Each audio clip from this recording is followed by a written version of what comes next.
Just for context, Matera is in Basilicata.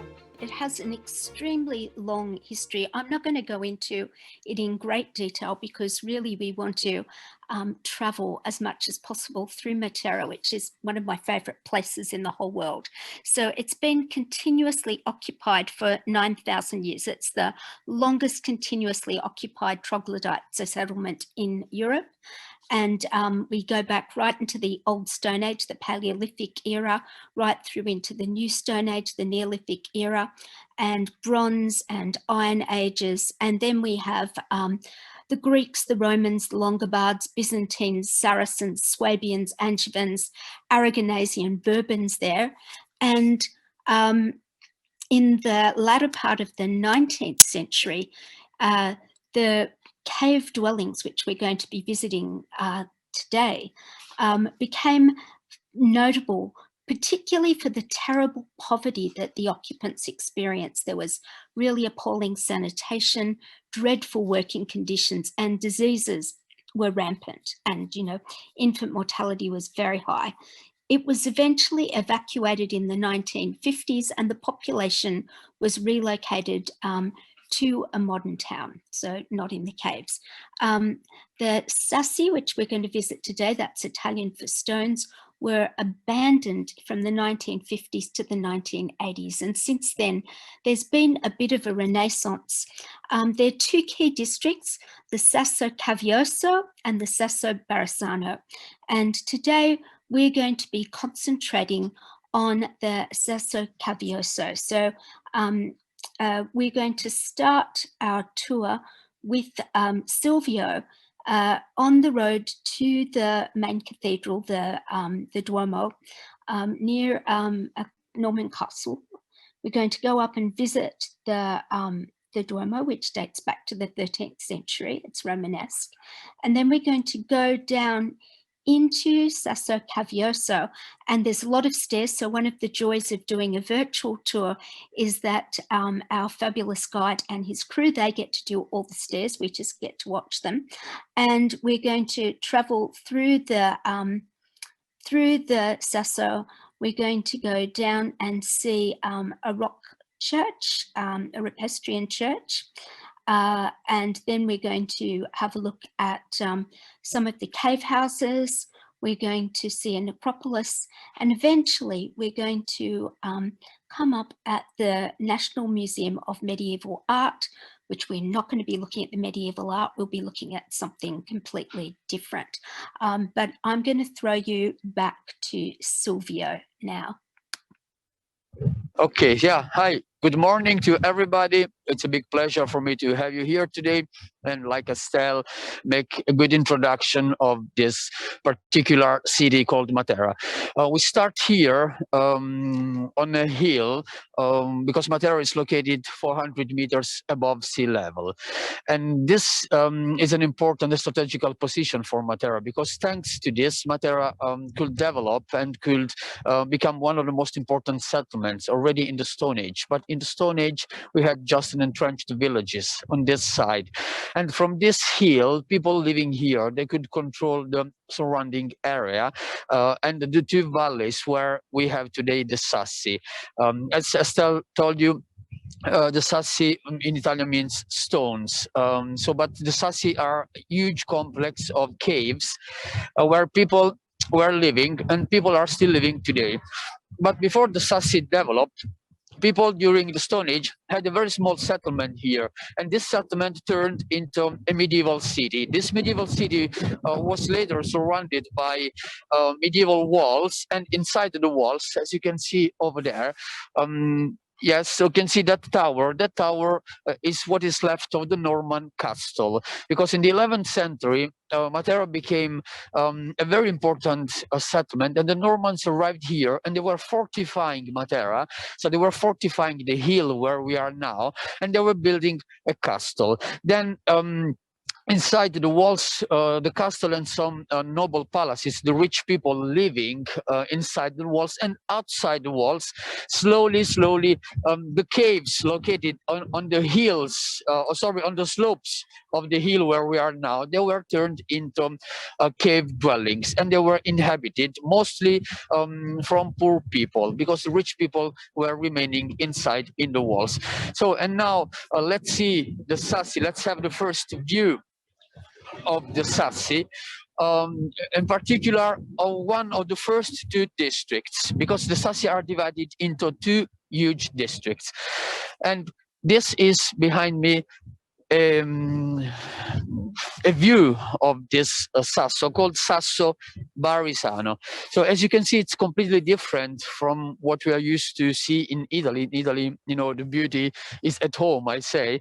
But in this case, this is unique all over the world. So this complex of caves, which seems to be not in order, because it's actually a labyrinth. You can see houses one on top of the other or next to the other in this valley. So those are actually caves. It's difficult now to understand where are the caves, because everything seems to be built. But later, in a few minutes, when we will start going down and explore the Sassi in detail, you will understand step by step the evolution of the caves. So how these natural caves and how the natural landscape made of rocks was turned into such a big and beautiful, unique city. But this is only part of the Sassi. The Sassi are two districts. This district is called Sasso Barisano. The word Barisano probably comes from the Roman family Varisius. This Roman family, during the Roman Empire, this part of the land belonged to this family, and the family was called Varisius. So then later in the Middle Ages and today in Italian, this Varisius family name was turned into Barisano. The other side, the other slope of the hill, where we will go in a few minutes down, is called Caveoso, and Caveoso comes from the Latin word cavea, meaning cave. And the Caveoso is more excavated, and also by looking at the Caveoso, it's much more impressive than this. And that's why we will concentrate more in that part of the Sassi during our visit. So let's leave this view now and continue walking along the Barisano. So we go a little bit on. I told you that we are 400 meters above sea level, and we will reach the highest point, which is exactly the middle of the two valleys. So this hill then divides the Barisano from the Caveoso. In front of me, you can see this gate. This gate was actually one of the gates of the medieval walls. So people living in the Sassi, they were living out of the walls, and then when they arrived here, they could go to the castle, and they should have crossed this gate as I am crossing the gate now. So by walking here on the right, there are some steps, and these steps were bringing to the castle. The castle was built in the 11th century, but then destroyed 400 years later. And in the area of the castle, so you see, so that was the old way to go to the castle, but the area of the castle now is occupied by big buildings, because by the 15th century, Matera became much bigger, and new families, rich families, were using the area of the castle to build their big residences, their big palaces. But inside the walls, not far from the castle, as you can see now, we have the most important religious building, which is the cathedral. And this cathedral was built in the 13th century. And the cathedral dominates this hill. So the cathedral can be seen from almost everywhere, especially the bell tower, which is throning with this 42 meters height, throning the square. And it was like a meeting point still today for the people living here. We will try to get closer to the cathedral, but as you can see, they are working because I want to show you the facade of the cathedral. Si può? No? Okay, yes, so they are working, so we will try to find a place.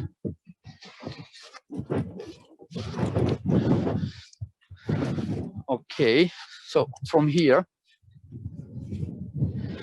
where we can admire again the Sassi.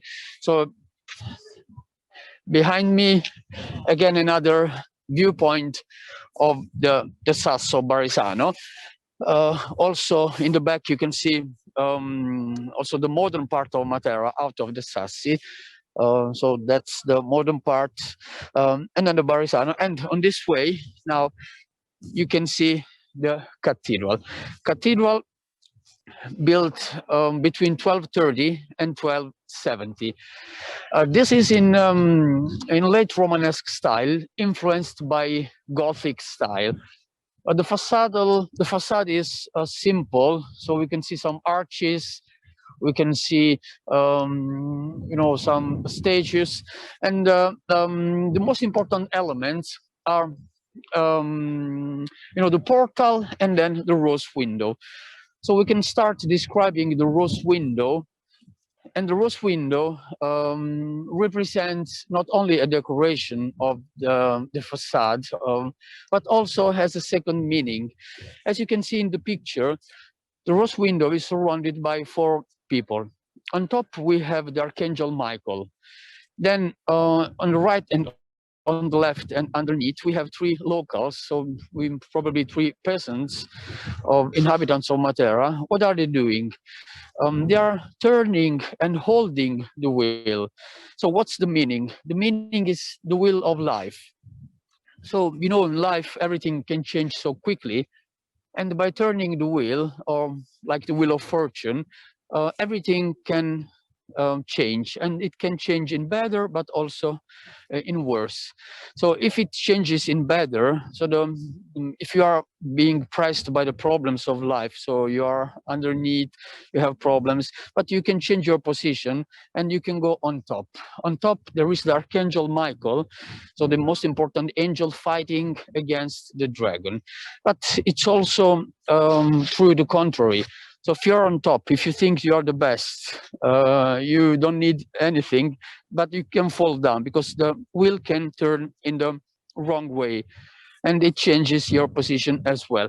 It's like the pandemic today. So it seemed everything was going good, but suddenly it went bad.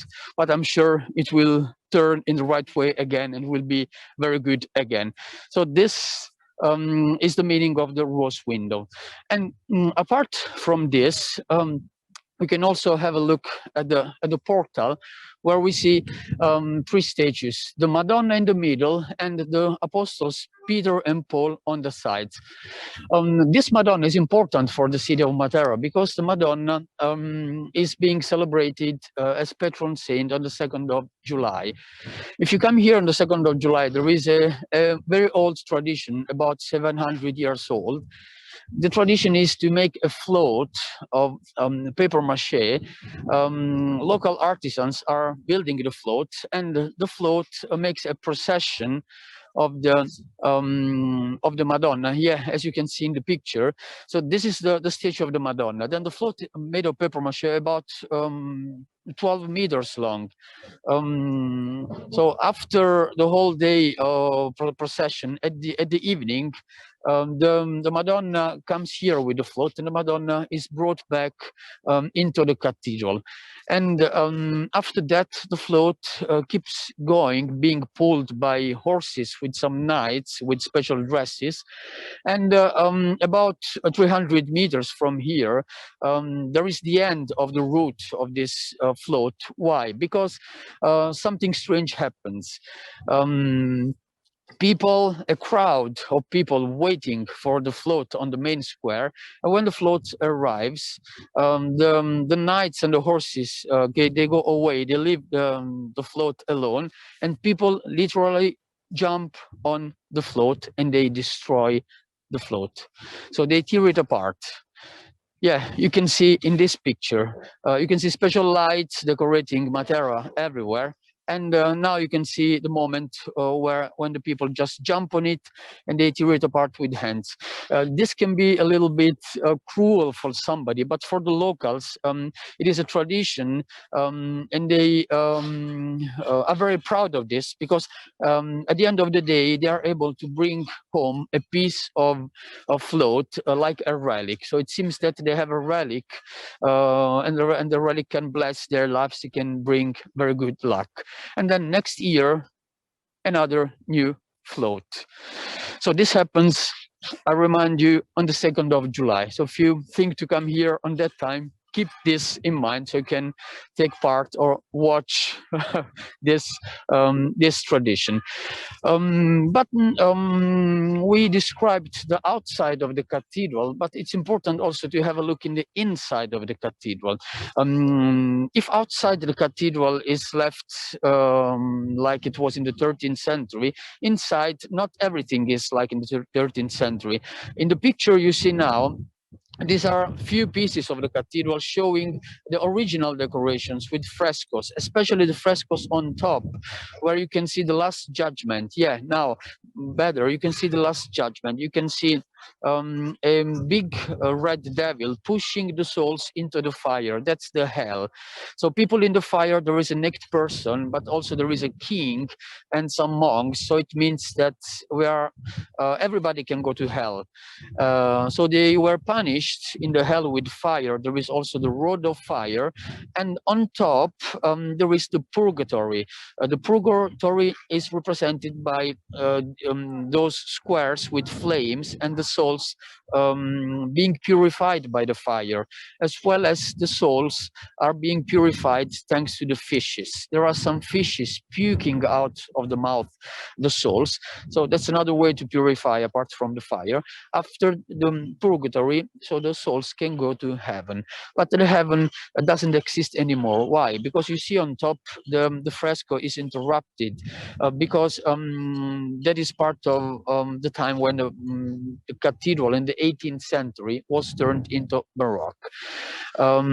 These frescoes were found thanks to the restoration works in the 80s of last century, but the rest of the frescoes disappeared because the rest of the cathedral was covered with plaster, with other materials, when this was Baroque. Yeah, as you can see here, for example, it's very rich, ornate, with gold plasters, with the Murano glass, and other decorations, and with the new floor. So that's how the cathedral is today. And this is another picture with a new ceiling, with paintings and so on. So, but thanks to this, yeah, this is a capital with a column, also a part of the ceiling, and inside you can also see much marble, because at that time it was very fashionable to turn many Italian churches, not only here but in many parts of Italy. It was fashionable to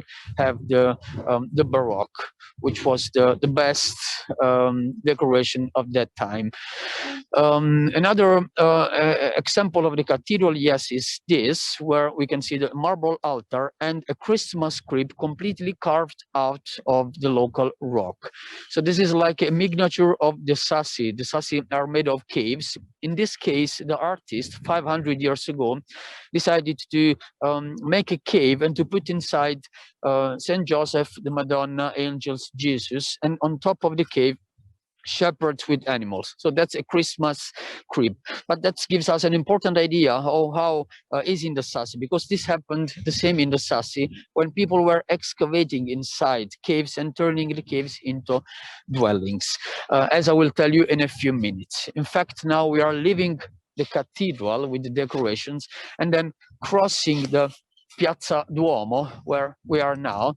Crossing the Piazza Duomo, we will start going downstairs in the other hill, and sorry, in the other slope of the hill, where we will see the Sasso Caveoso. By crossing the square, yeah, you can see some palaces all around. These palaces are noble palaces where big landowners were living here. So they were the owners of the land, and most of the people living in the Sassi were working for them on the fields.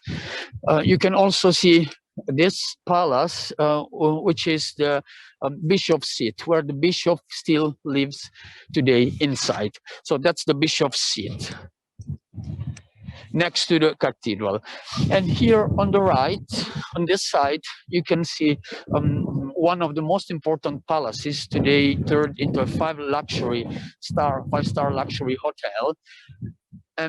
But this palace was inhabited by the richest, most important family of Matera, called Famiglia Gattini, Gattini family. So here there is another arch going through the medieval walls, and from here we will turn now right and start to go downstairs in the Sasso Caveoso.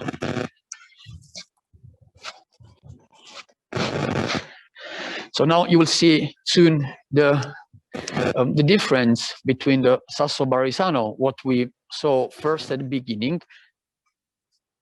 You will see also the original landscape, showing us how the so Matera looked like in the Stone Age already, because in the Stone Age Matera was inhabited. People were using some natural caves, and then later when Matera was fortified here, people were not living in caves anymore. They were living where I am now, on this part, because it was safer. But then later, people started to use the caves again and to turn the caves into dwellings. And the Sassi developed. The Sassi developed between 12th and 13th century. So we can say about 800 years ago. But people have been living here continuously from the Stone Age up to today. That's why Matera is one of the oldest inhabited city in the world. To be honest, the third oldest one, according to the experts. The first one is Aleppo in Syria. The second one is Jericho in the Holy Land. And then Matera comes here in Europe, and then now in Italy. So now you can start seeing in front of me, so part of the Sasso Caveoso. So all over you can see many caves, many houses, but also many natural caves. And also down there is a canyon. So the canyon important because down in the canyon there is still today water. And water was one of the main reasons why people were living here. So without water, no life. So the landscape is very dry, actually. But thanks to the water, people could survive. Not only thanks to the water, but also thanks to the natural caves. So they had some natural caves in the Stone Age. Thanks to the caves, I think we have a picture, Estelle, you can show the picture of the caves, because now we have the light in front of us, so probably you cannot see the caves very well. But thanks to the natural caves, yeah, I'll show them in a minute. Yes. In a minute, okay? Yes, no problem. Thanks to these caves, people could use the caves as natural shelters. Why do we have caves here? Because this was covered by the sea. So there was the sea here millions of years ago. So the sea naturally was slowly, with the waves, excavating some caves. But about 2 million years ago, the sea disappeared. And what the sea left is just a big tableland. Then a small river was excavating the canyon. And down in the canyon, people had then enough water to survive. The reason why the people decided to live on this side of the canyon where we are now is because this side it has more sun. So the sun is the first reason, then water, the second reason. And another reason is that not far from here, the on this side of the canyon, so the landscape changes because it becomes yes, become the ground is slowly made by clay, and the clay is more fertile, so it was easier for them to work in agriculture and to have enough food. But on this side of the canyon, we had so many natural caves. Yes, you can see here in this picture. So this is in what we see on the other side. So hundreds of canyon, but also many terraces. So by looking at the terraces, if you imagine that in the Middle Ages, when Matera was fortified, after the castle was built, then the cathedral was built.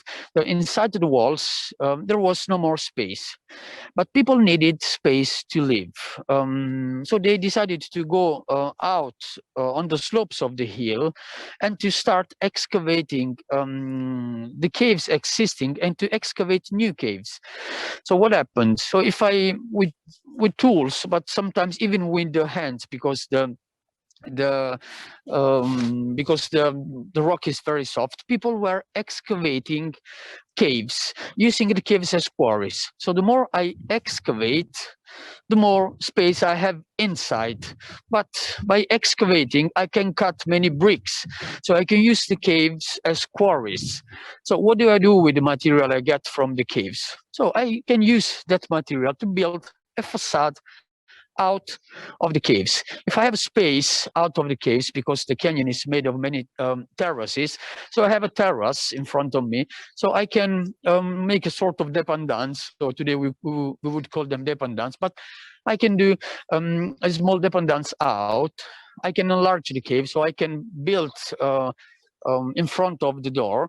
And by doing that, so excavating and building, so they were able to have space inside the caves, but also space outside the cave. So, but by doing that, they were developing one level. Then they went to the lower level, so another terrace. So they could, for example, make a small garden. Then making a small garden, they went then to the lower level where they had a wine cellar, for example, or they had some storage room, or they had a stable for animals. So they were making infrastructure, so to say. So by doing that, so level after level, so they were developing a big city out of the walls. And this big city was called Sassi because made of stones. So Italian word for stones, Sassi. Here, where I am, for example, you can see, let me find out some examples. Yes, here. So you can see evidences that there was the sea here. These are shells. And also here, you can recognize shells here. And you can see how porous the rock is. So it's very porous. This is the natural erosion. So the wind, the rain. In winter, we have snow sometimes. So they erode the stone. And imagine with a chisel and a hammer, so you can excavate and make a whole big hole and then excavate. And then building outside and then having a house. So that's what happened. Of course, I told you this in a few minutes, but this took hundreds of years to develop such a big city. And so today the caves are not always visible because they are covered or inside the facades. So at first glimpse, you see, oh, it's a big city, but actually it's like um, like a Groviera, like the cheese in Switzerland. I love to use this example. So if you buy a Swiss-made cheese, so it's full of holes, that's the same in Matera. For example, here on my right, so you can see parts of the original rock. So this is the natural landscape. On top, you see that this big house was built. So this is a residence where rich people was living, but the foundation, so the ground, is made of rocks. Behind, we have caves. And also, all the roads and the steps were simply excavated. Of course, today the steps are more modern, so they are plastered. But in the past, most of the times, they were just simply excavated, to go from a level to the lower level. It was very easy. So they were natural engineers. So they were adapting their needs to the landscape. So the landscape offered stones and caves. So they were adapting their needs. So they were making houses in caves, then using the gardens outside, and then connecting each level. So from here, so we reached a nice viewpoint. So behind me, you can see another piece of the Caveoso. You can see another piece of the Caveoso. Yes, so you can see how big it is. And you can see also some restoration works. That's important because the Sassi have been going under a long restoration works since the end of the 80s of last century. I'll tell you later why, but that's important. So the Sassi are slowly being restored to make them more modern for tourists, but not only for tourists, to preserve them, first of all, and then also for the residents, because many people still live in the Sassi today.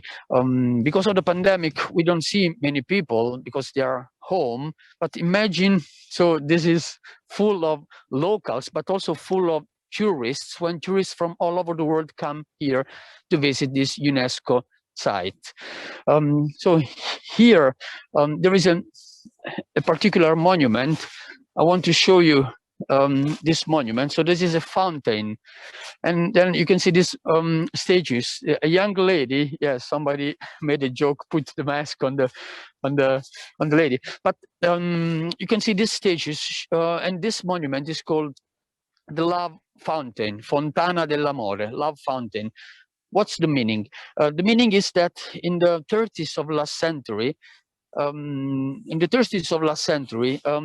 some fountains were built in the Sassi, replacing the old cisterns. The cisterns were very important. Thanks to the cisterns, people could fetch the water. And already in the Stone Age, people were first of all excavating cisterns. So the first thing made before excavating the cave was to have a supply of water. Was a supply of water. So then, after they had water, they could make the infrastructures. They kept using the cisterns until the 30s, and then improving a lot this system, even connecting the cisterns from a level to the other level.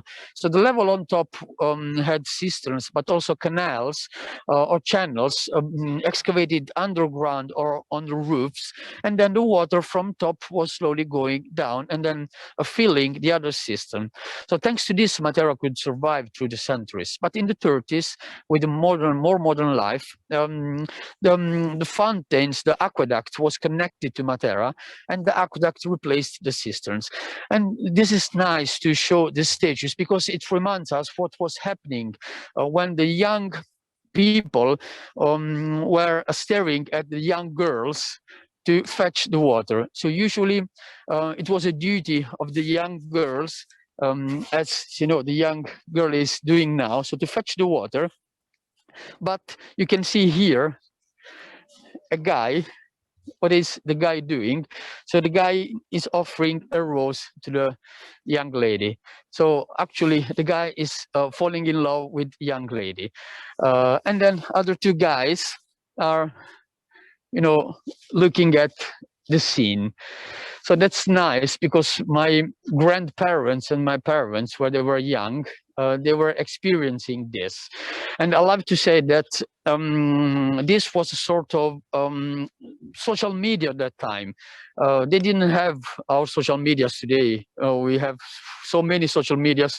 Um, we don't, so we don't need sometimes to meet each other, especially now with the pandemic. But it was important for them to gather together and to socialize. And it was a way, to fall in love with somebody. But also, apart from this, it was important because in the Sassi, there are many, many small squares outside the houses. The squares were important to socialize. I'll show you later one of these squares and tell you more about this, how it was important. But now, before going on, I want to show you here on the steps behind me. So these steps are very popular, very famous for the movies. During the introduction, you heard that Matera is a movie set for many movies. And for example, this is the most important place for many scenes of movies. As you can see in the picture, so exactly where I am now, this is a scene of the new Ben-Hur. So the remake of the Ben-Hur was made in Matera a few years ago, and they chose these big steps, for the army of the Romans, but not only for Ben-Hur. So actually, the first movie Matera was made in the 60s of last century. It was an Italian movie. Il Vangelo secondo Matteo was called, so an Italian filmmaker. But in the 70s, in the 80s, and then in the modern age, so in the last years, Matera became like a small Hollywood in Italy. And apart from Ben-Hur, the most famous movie until now is The Passion of the Christ. Yeah, you can see exactly where I am now walking. So this is a scene because this was used as crossway. So Mel Gibson decided to shot the most important scenes of the Passion in Matera.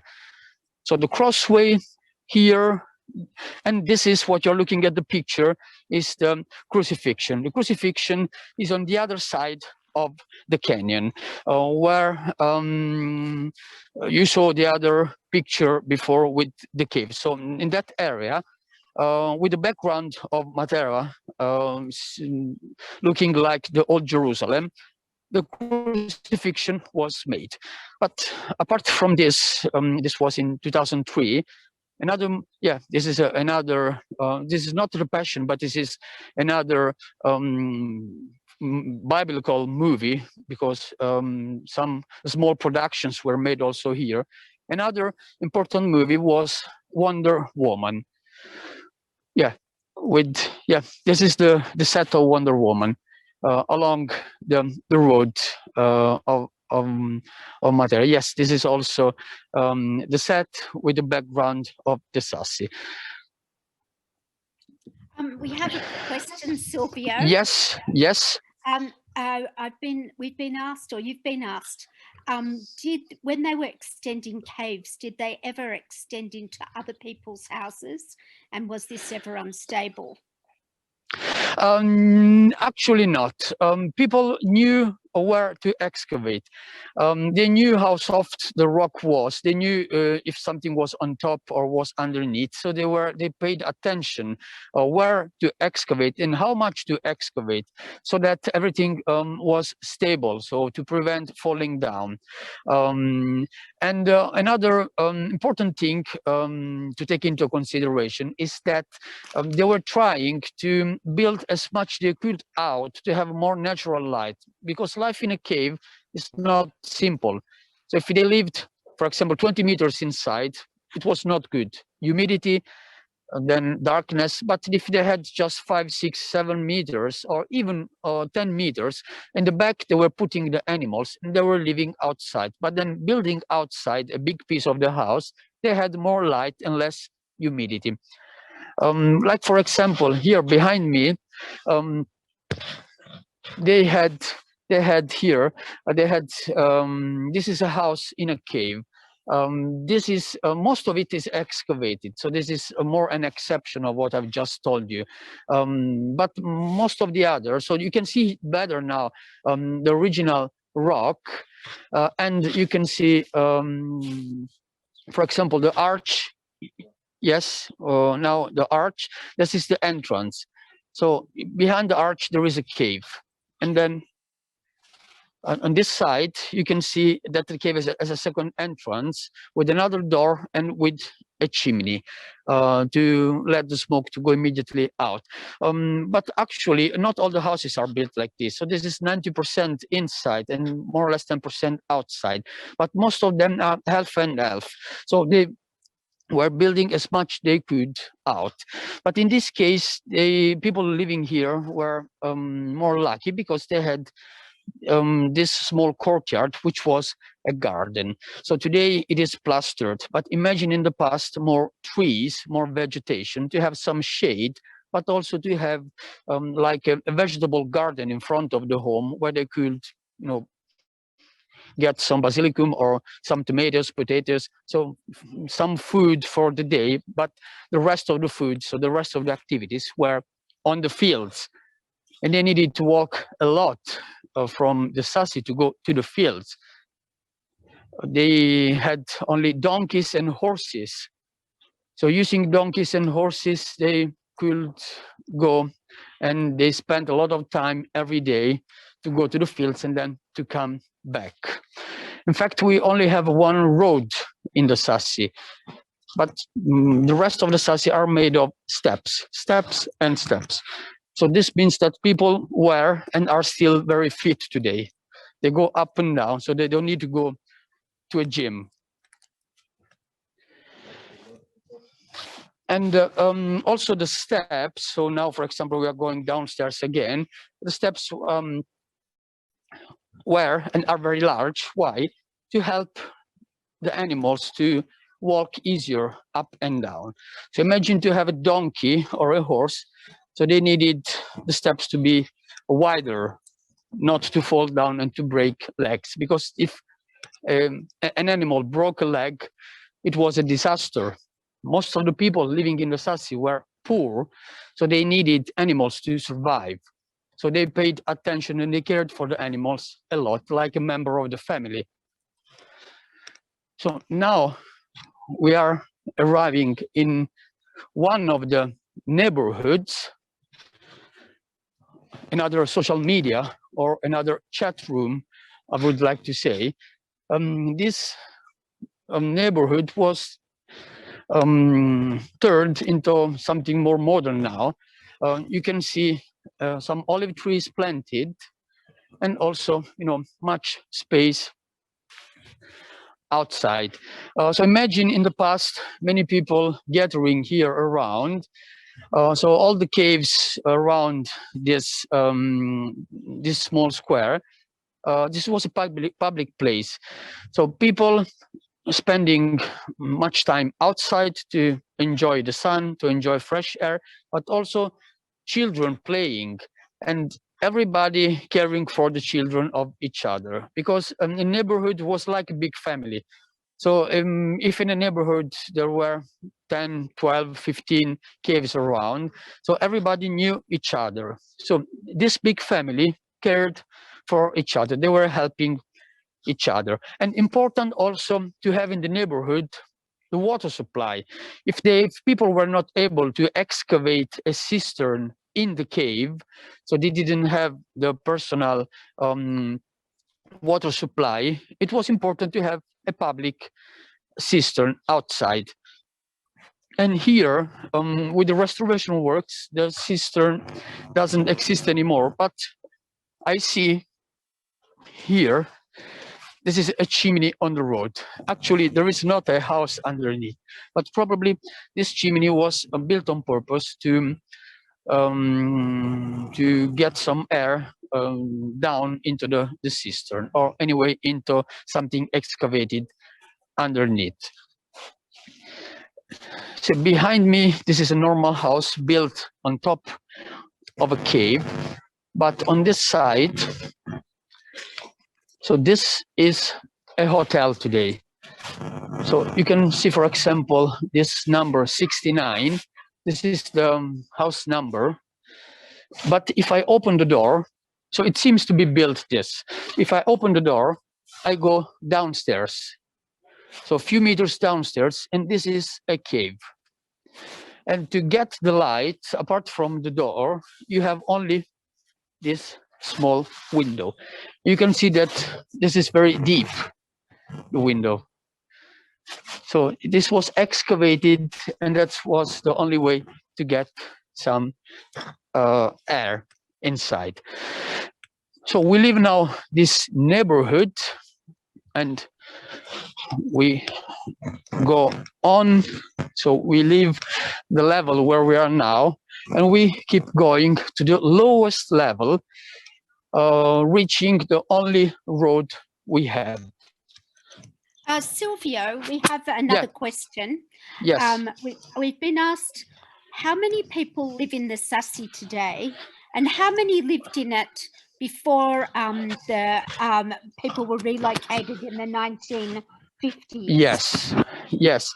Today we have about 3,000 people living here. Less than 3,000. In the past, more than 15,000. In the past, the Sassi were overcrowded. Then, as I will tell you later, the Sassi were abandoned, but now people are slowly coming back, restoring the houses and living there. So today, about 3,000. Thank you. You're welcome. So now you can see already the road, the only road, and you can see also some cars parked. Only the residents, only people living in the Sassi can park the car or can drive through. If you don't live in the Sassi, you need a special permission to come here. For example, if you are staying in a hotel, you need to apply for a special permission the day you make the check-in or the day you make the check-out to download or to load the luggages. Otherwise, you get a very high fine. This is to avoid traffic in the Sassi. So we crossed the road, and in front of me, you can see another neighborhood. So that was another chat room, for example. And some houses built on top of caves and some houses down or in the caves underneath. And for example, this is a big chimney. So this chimney is the chimney of a big cave underneath where we are now. So what's the meaning? The meaning is that most of the times in the Sassi, we are walking on the roofs. We are like the cats walking or jumping on roofs. That happens in the Sassi. And from here, we go now upstairs, reaching another beautiful viewpoint where we will also admire one of the many rock churches we have. Because not only the houses were excavated. So I told you, people needed a home. Okay, I can excavate a home. People needed a wine cellar. Okay, I can have a wine cellar. Then I can have a dependance or a storage room. But of course, people were very religious. And they needed some places for the worship. That's why many churches were excavated.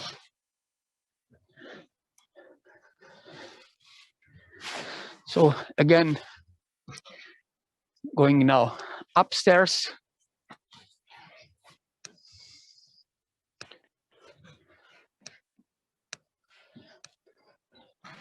We will soon stop to a beautiful viewpoint. where you will admire a postcard of the Sassi. One of the many postcards. Just a few seconds of patience.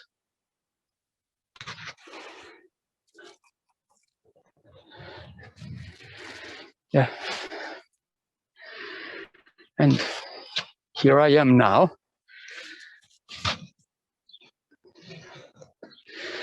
So you can see the beauty of the Sasso Caveoso. You can see the bell tower of the cathedral. So we were over there. By walking on the roofs, we reached the road. And then from the road, we came up here. And you can also see down the canyon. So that's the main church. That was the movie set of Wonder Woman. We saw the square with the movie set of Wonder Woman, and behind there's the canyon with water. But the church you're looking at the square is built. That's a church made in the 13th century, and then later, in the other centuries, the church was enlarged and turned like you see now. But the rock church I was telling you is what you can see now behind me. That's one of the most important rock churches. Actually, there are two churches inside. That is called Madonna de Idris. Idris is a Greek word meaning water. The Madonna of the water. People were coming here to worship the Madonna and to ask for a big blessing in the water. In summer, it is very hot, so it doesn't rain a lot. So they needed water to fill the cisterns. That's why they decided to dedicate this rock church to this Madonna of the water, Madonna de Idris. And you can see that's the facade. The original facade collapsed, and this is the new facade built.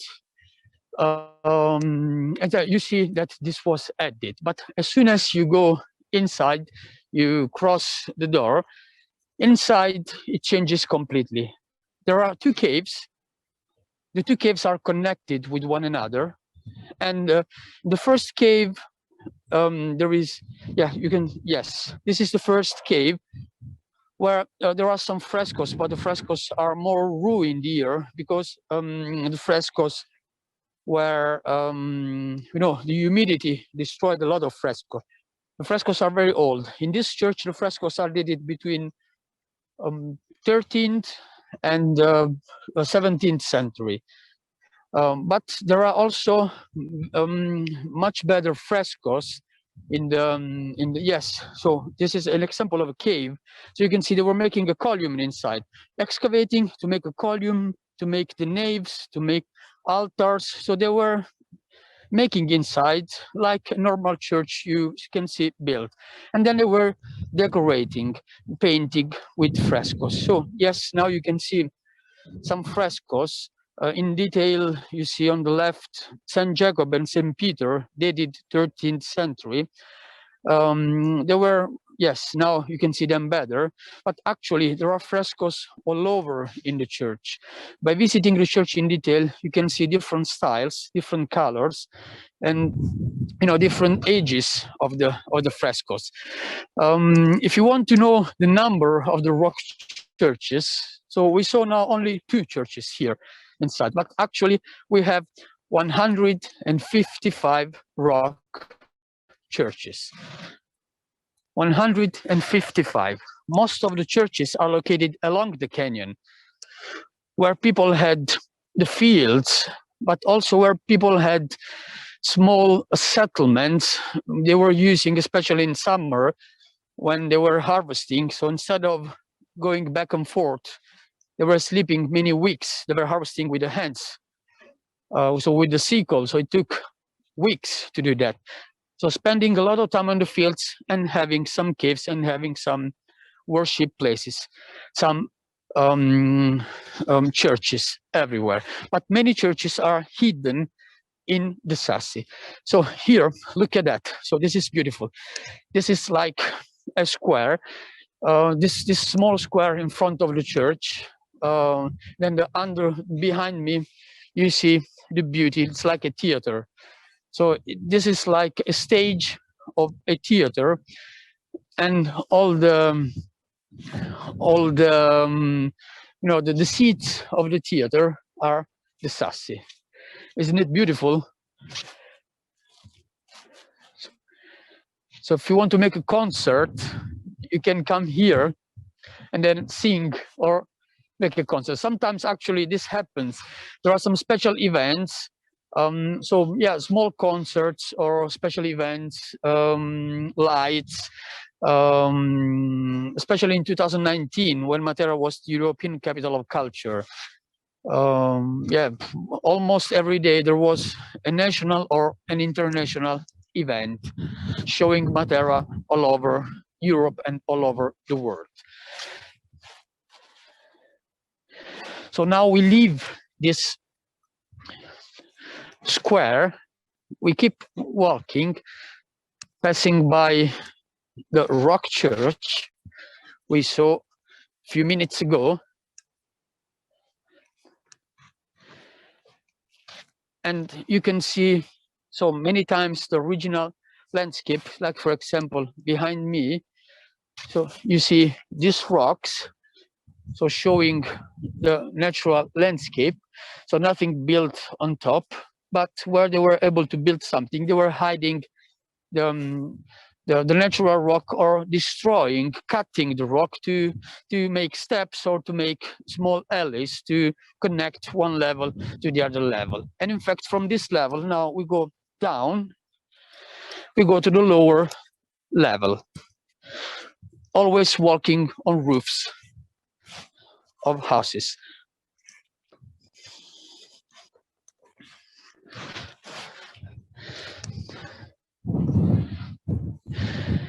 Yeah, for example, now I am in the lower level and you can see behind me, this is another small gate introducing us to another nice view where we can see the canyon.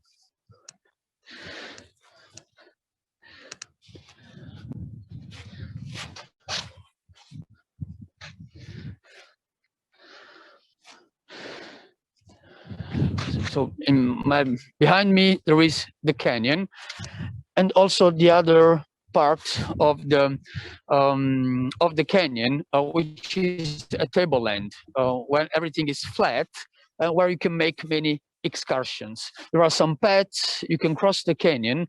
There are some paths. There is also a bridge.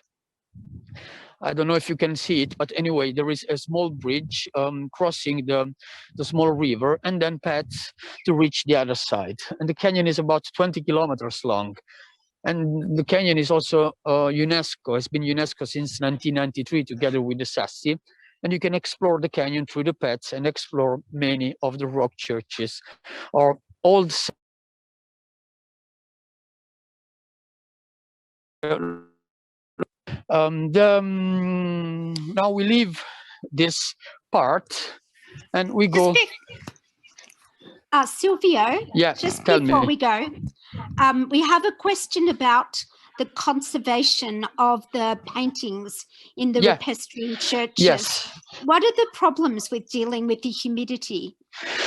Yes, that is a problem because they need a restoration. So the church we saw was restored in 2019. And today they have special products putting on the paintings or cleaning the mold, but they need every 10-15 years they need again to be restored. They try, for example, to keep the churches open so they have the right humidity, because if the church is always closed, so the mold grows. But sometimes it's difficult because we need a lot of money to do that, and we have so many churches. So sometimes when they choose which church needs more in detail restorations, and they restore that, and then they leave the other churches, and then they switch.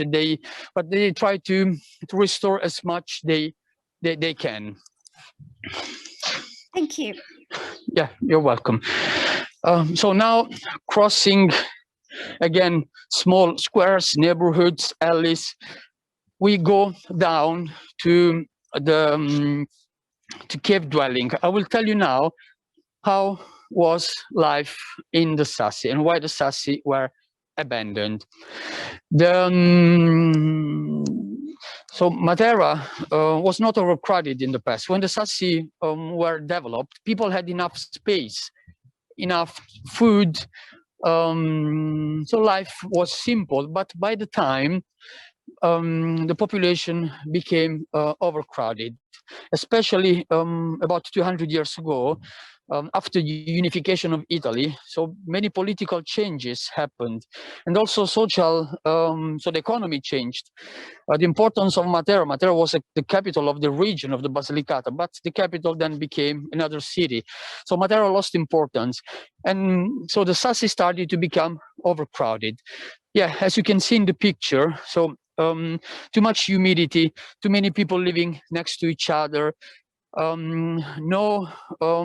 water in the cisterns started to become not clean, so people started to become sick.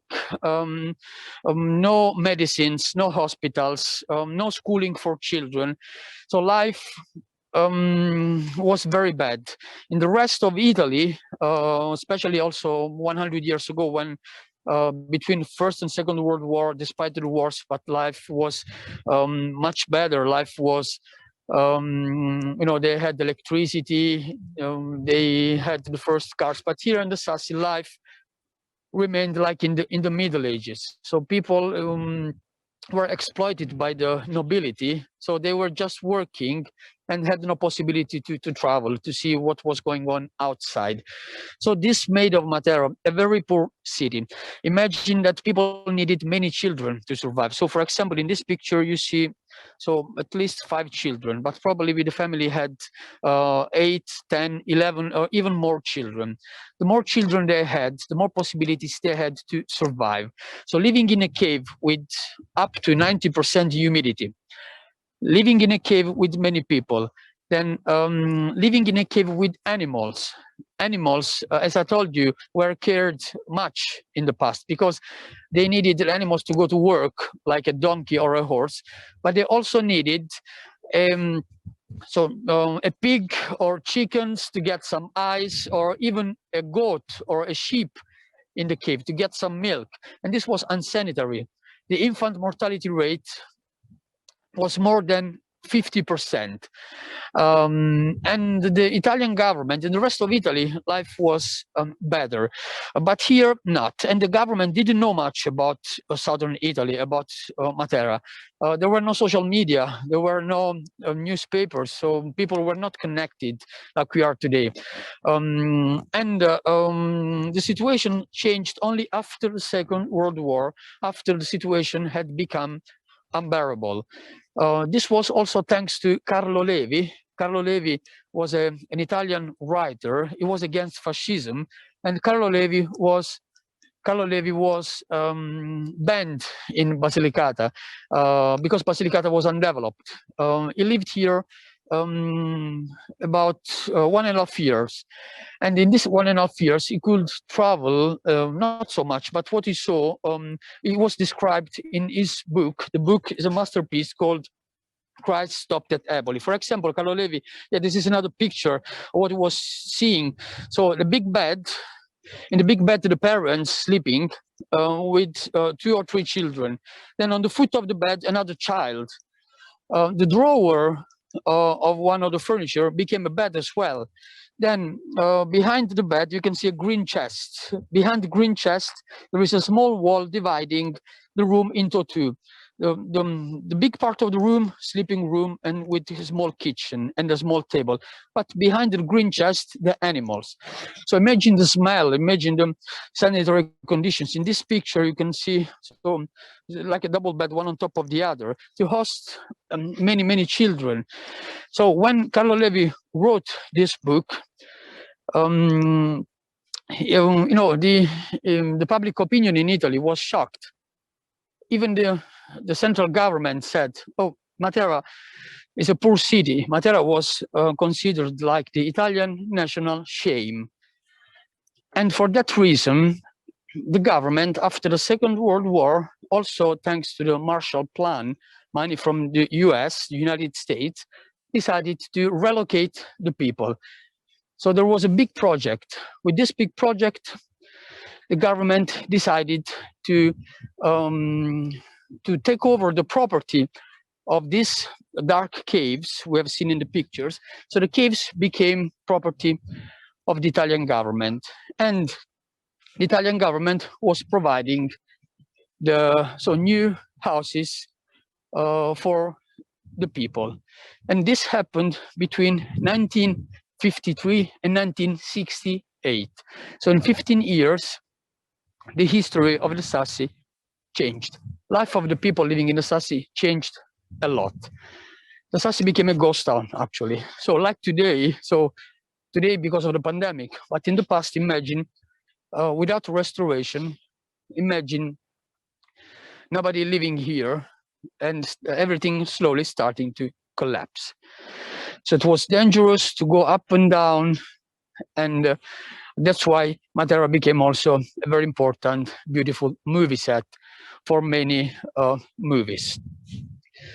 Where I am now is an example of a piece of the Sassi completely excavated. This was a nunnery where nuns lived in the 11th century. So they decided to come here and to use the caves as a nunnery. And next to the nunnery, so this is the entrance of the rock church of the nuns. So this is another church. We saw the big church, but now you would never say this is a church. But if you go inside, you have a church with some frescoes as well here. So that's another example of the 155 rock churches. What we will do now is to go on the roof of the church. That is a very special roof, and you will understand soon why that roof is special. So we go through these small steps. So imagine this was full of rock. So you can see here, this is the original rock. So they were cutting the rock to have space for the steps and to connect the top of the roof with the part where we were 1 minute ago. Just easy. Chisel, hammer, or sawing, and then cutting the rock and having space they needed.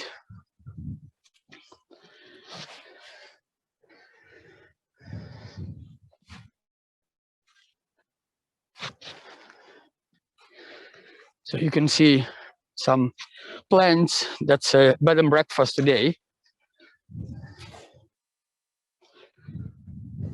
And now I am on the roof of the church. You know, a big roof. So roof of the church and of the nunnery as well.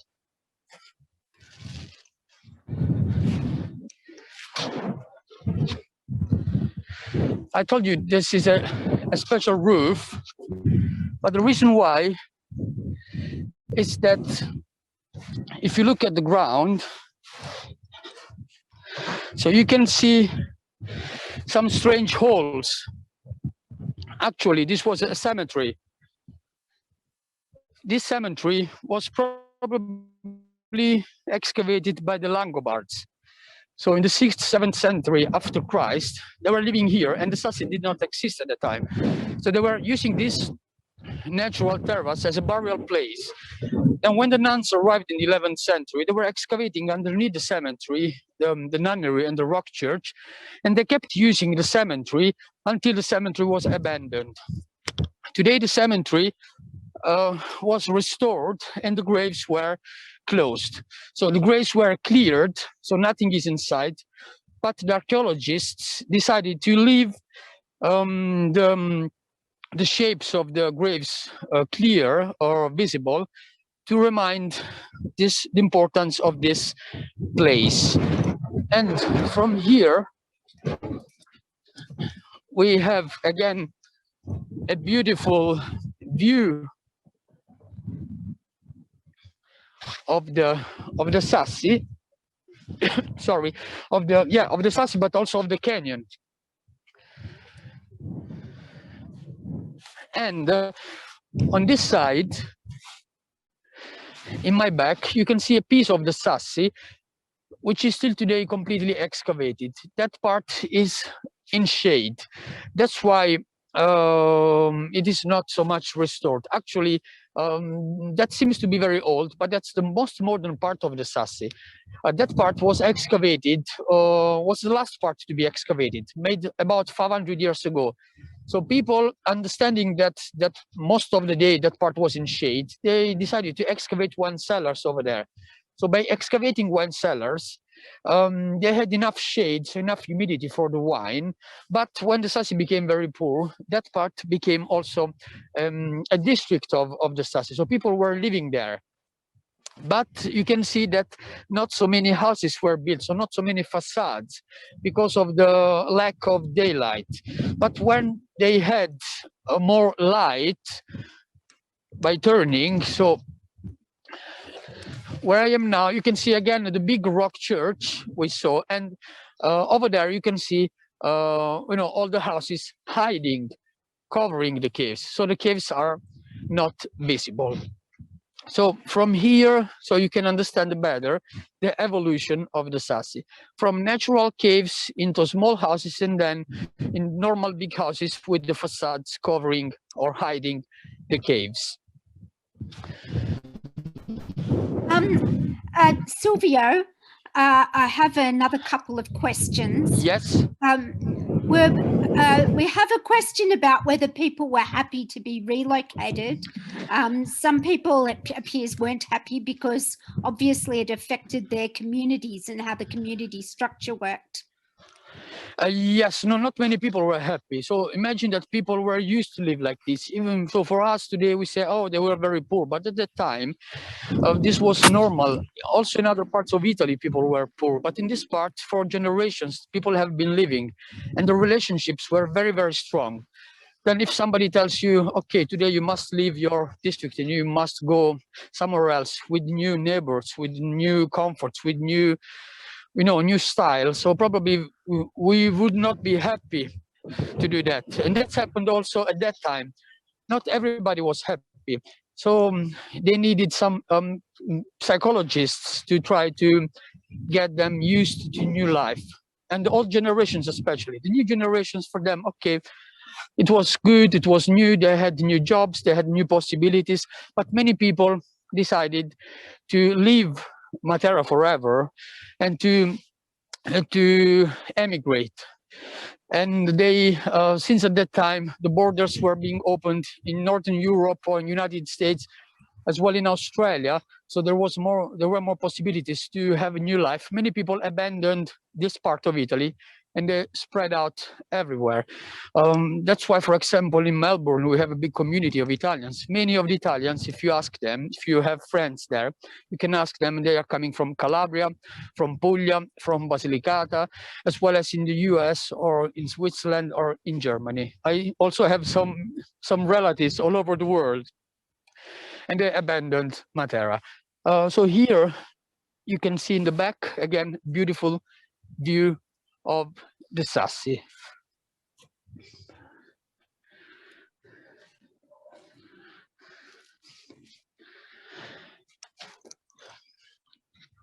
Today, the Sassi are being inhabited again because after many years they have been abandoned. At the end of the 80s, the Italian government decided to give value again to the Sassi. So the government said, yeah, this is unique, so we must preserve this. And thanks to new law made by the Italian parliament, the government started to spend money for the restoration, giving the people the possibility to lease the caves for 99 years. So people who decide to live in the Sassi, they make special contracts and they can lease the caves, and getting the money to restore the caves, they can live in the Sassi. But many people decide to invest money in the Sassi to make some activities. That's why we have today many hotels, bed and breakfasts, restaurants, small museums, because people try to make money, to make it an attraction. But you must also think that a small percentage of the Sassi, about 30%, is not owned by the Italian government, but it is private. So in case you are the owner of the Sassi, you don't get money from the government, but you spend your money, so a lot of money to restore them, but then you are the owner and you can do whatever you want, of course, respecting the many rules, the materials, the location, so what to do, so not big lights, no signs, the color must be the same, and so on. So the atmosphere must be as you have seen until now.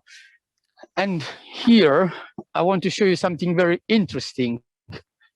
Look at that. So going back to the system of collection of rainwater, you see a gutter, but that is a special gutter because if you look underneath, the gutter is supported by a particular material, bones, animal bones.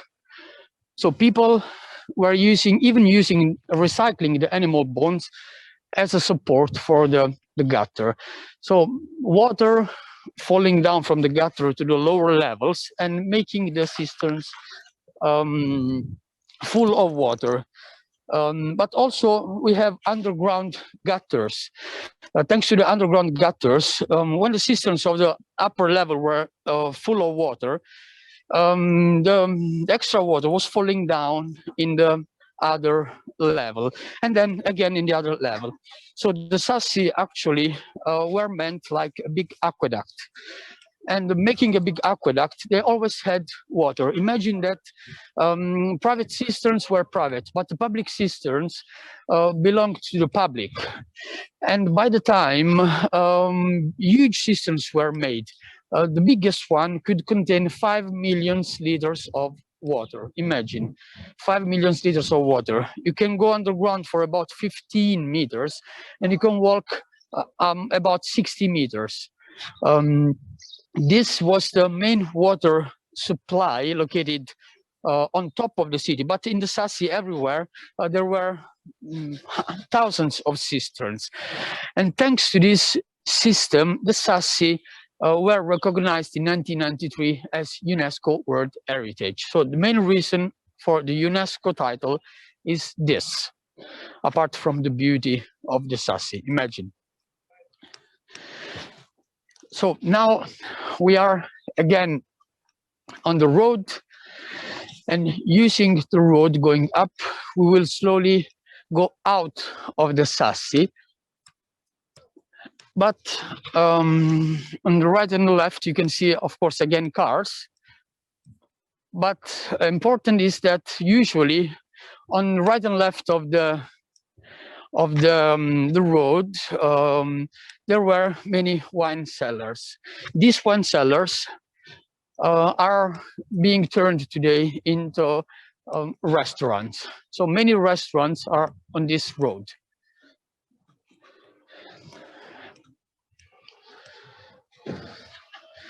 And food. So of course, the food is very important for Italy. So, you know, the Mediterranean diet. And here, if you come here, you can taste some delicacies, some good dishes of the of here. Yeah, for example, in the picture, so the king of the food in Matera is the bread. This bread, as the crust is very crunchy outside, but inside it is very soft. Yeah, you can see the inside in this picture. So it is yellow because it is made of durum wheat.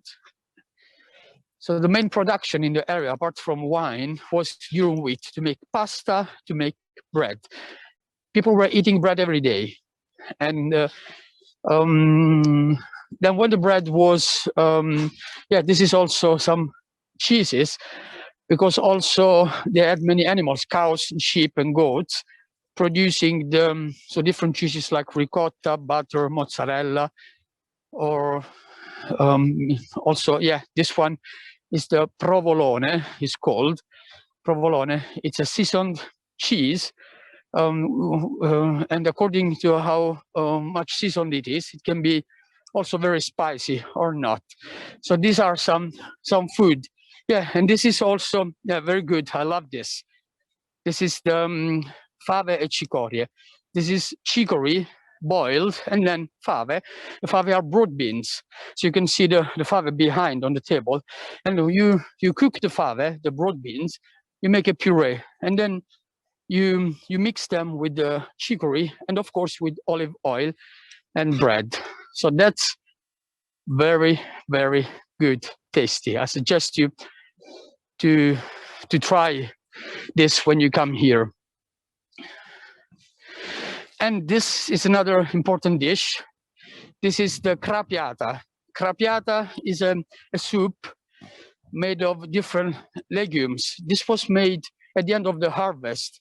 So in summer, by July, the harvest of the main products was over, and people, the first Sunday of August, were making a local festival. So each neighborhood or district of Matera made their own festival celebrating the end of the harvest. So what was left of the legumes of the old harvest of the year before was mixed, and then they were making this special soup. So with peas, different beans, chickpeas, then if they had some vegetables, bread, olive oil, so they were mixing it and then celebrating together with the neighbors, with the family. And this is called crappiata. And yeah, tell me. Why is it called crappiata? What's the origin of the name? Okay, yeah, there is no translation in English of crappiata. Probably crappiata comes from the Italian word capra. Capra means goat. The dialect word for goat, Italian capra, is crapa. From crapa, crappiata, because usually people who had more money, they could slaughter a crapa, a goat, and then they could eat some meat together with the legumes. So that's why crappiata. We are not sure about this, but this is the most probably meaning of the crappiata.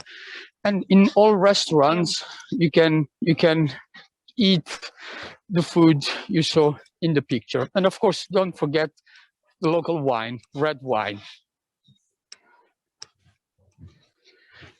So now we are almost out of the Sassi. We have the last 13 steps.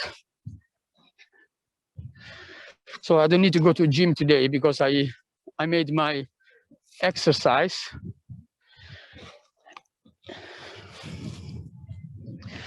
So the last 13 steps, bringing us out of the Sassi and bringing us on not far from where we started, in this part of Matera, which is flat. So this part is called now piano. Piano has different meanings in Italian. One of the meaning is flat. So no more steps, no more caves here, but the flat part which developed starting from the 17th century. In the 17th century, Matera was the capital of the region, became the capital of the region. So that was the golden age of Matera. And at that time, so this new part overlooking the Sassi was built with some palaces. So for example, behind me, you can see this road. So in this road is where some museums today or monuments. So like in the back, you can see that was a nunnery, today turned into the archaeological museum. At the end of the road, you can see the facade of a church of the 17th century. And if we turn, you can see this palace, which is another museum called Palazzo Lanfranchi. Palazzo Lanfranchi was the seminary of the Catholic Church, built in 1672, then enlarged a few years later. But it was the the school for the Catholic Church, the seminary. And today it is the Museum of Medieval and Modern Art. And inside that museum, among the masterpieces, you can see many paintings of Carlo Levi, the one who wrote the book Christ Stopped at Eboli. I told you when we were visiting the Sassi. So Carlo, yes, there's a picture of Carlo Levi. Carlo Levi was not only a writer, but what was also a painter. And he left many paintings, and a big collection of such paintings is inside this palace. Yeah, this is one of the whole of the Palazzo Lanfranchi, where you can admire the biggest painting of Carlo Levi, called Lucania. Yes, this one, called Lucania 61, Lucania 61. This Lucania 61 is 16 meters long, and by reading the panels, so you can see many pictures describing more or less the history of Christ Stopped at Eboli. For example, you can see here what he was seeing. So a woman on the donkey, so going on the fields with one of the children, with her husband, and then so how life was hard at that time. Sometimes they needed a couple of hours to go to the fields, and then even a couple of hours to come back. And here you can see only men discussing about politics during to a political meeting at at the evening when they stopped working. And here you can see and not far from Matera, this is a small village he could visit, where you can see small houses one next to the other, and you can see life in the neighborhood. So small children, so different mothers caring for the children of the other mothers, so helping each other, but also small children. You can see a small child with a dish on the head, so he's bringing the bread to the bakery to to cook the bread, to bake the bread in the public bakery. And then a small road in front of the other houses, where was some men who didn't go to work because there was not work for everybody, so they were spending their lives like this. We now make the last meters to enjoy the last view of the Sassi from top. Another postcard. So get ready for the beautiful view. Usually overcrowded. If you come here, you need to wait at least 10-15 minutes to find your space to take pictures. But today we have this only for you, so you are lucky.